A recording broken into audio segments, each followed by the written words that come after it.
Hey, Lions fans, welcome into another edition of the Coaches Show. We're here with Coach Drew Stutts. Coach, we're going to thanks for doing this today. I'm going to try to wrap up the season here. So, first, most important question, I think everybody wants to know. You and the women's basketball team both played in that tournament at the same time. Where did your parents go?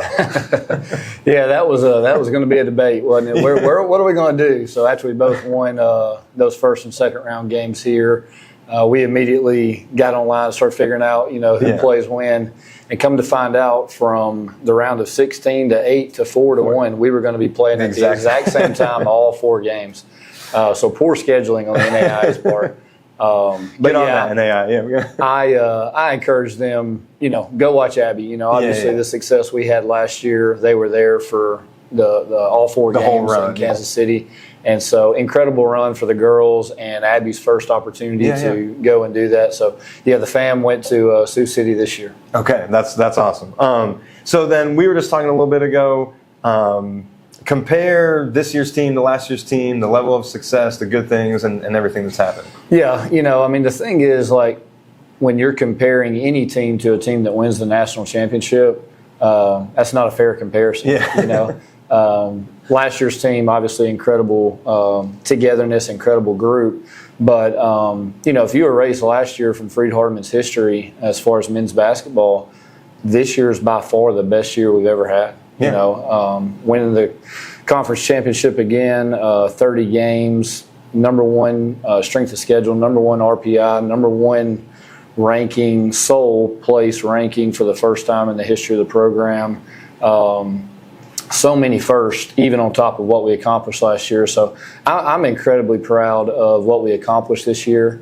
To get back to Kansas City, to win the conference tournament, to be back in the Fab Four. To host again. Yeah, to host again. I mean, there's just so many things that you can check the box and say, wow, what an incredible season. So, absolutely great run for us. One that I'm super proud of for these guys. They've worked their tail off this year.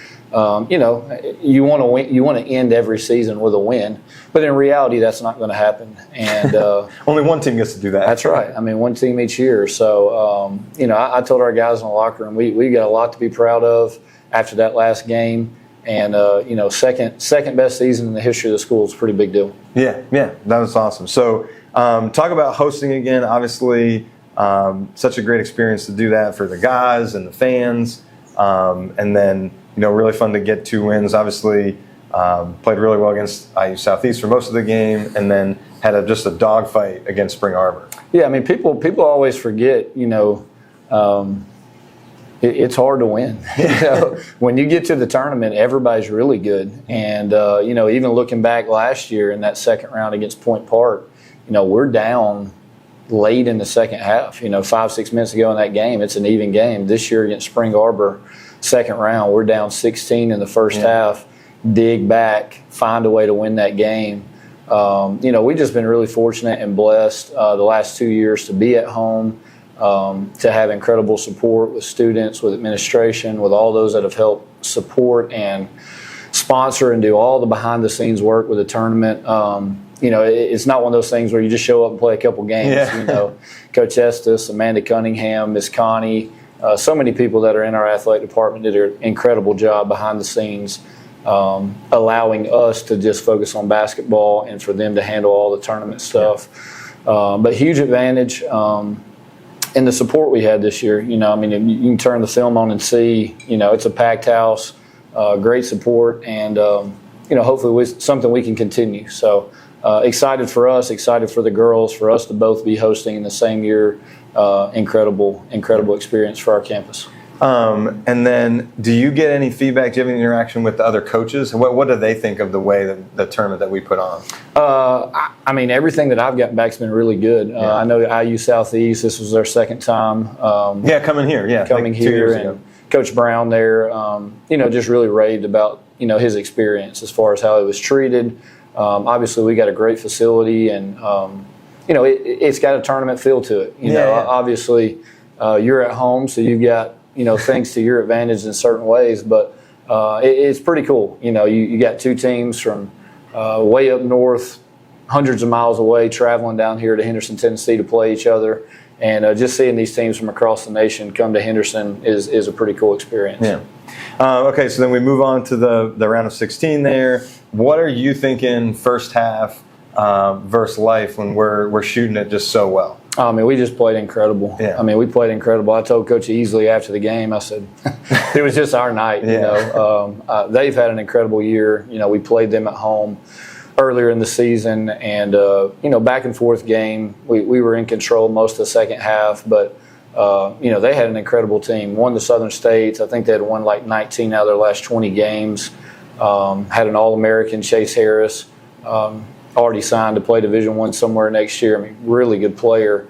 And so first half, I was really excited, but at the same time, I knew. I mean, I went into the locker room knowing, oh, they're going to make a run. You know, things are going to happen. We're not going to make 12 threes in the second half. No, we're not going to hit 12 threes in the second half. But you know, thankful that we had the success we did in the first half, and then we were able to, you know, just settle and be solid in the second half. So yeah, you hit 12 threes in the first half. It's a good way to start the tournament. And then got that win in the round of 8 versus Southern Oregon. What was a big key to that game? What did you take away from that game? Yeah, it was a different game. They zoned us up the entire game, basically. They're up there in that same conference that College of Idaho's in, and you know they were really an underrated team. We went through and looked at their schedule. They had lost like maybe 10 games, but I think 9 out of 10 were either overtime or less than 5. You know, they lost Idaho 3 times. They lost to Arizona Christian in overtime. They had their losses were quality losses. And so for them to go to Masters, beat the Masters, who was number 2 seed in the tournament, you know they're really good. And so knew it was going to be a little bit different game where we were going to have to grind it out. It was not going to be a hit 12 threes and explode offensively. They wanted the game to kind of be slow. And so we kind of just felt the game out. And as the game went on, we kind of pressured up a little bit, created some turnovers, and sped the game up. But Peyton Law, you know, fed Peyton in the high post. Peyton had an incredible game. You know, just gave him the ball there at the nail and let him play one-on-one, and he was the better player and really carried us in that game. And then, you know, I think everybody that watched maybe already knows the answer to this, but just what happened against Oklahoma Wesleyan. Not that everybody's really good, we just said, right? But certainly felt like there was a couple of things that we could have done better. Yeah, absolutely. You know, Oklahoma Wesleyan, great team, led by, you know, 3 or 4 seniors that were program guys, guys that had been there. They got 2 All-Americans on their team. You know, felt like we did not play our best. You know, you want to leave that last game feeling like you played your best, win or lose. Obviously, some things that we could have done better. But those guards made you do that too, right? Like, we're not taking credit away from them. Yeah, they played really well. Their point guard and then the shooting guard, number 23. I mean, both those guys played incredible. Thought we did a good job for the most part. Their best player was number 5, their forward. Right. You know, he's second-team All-American.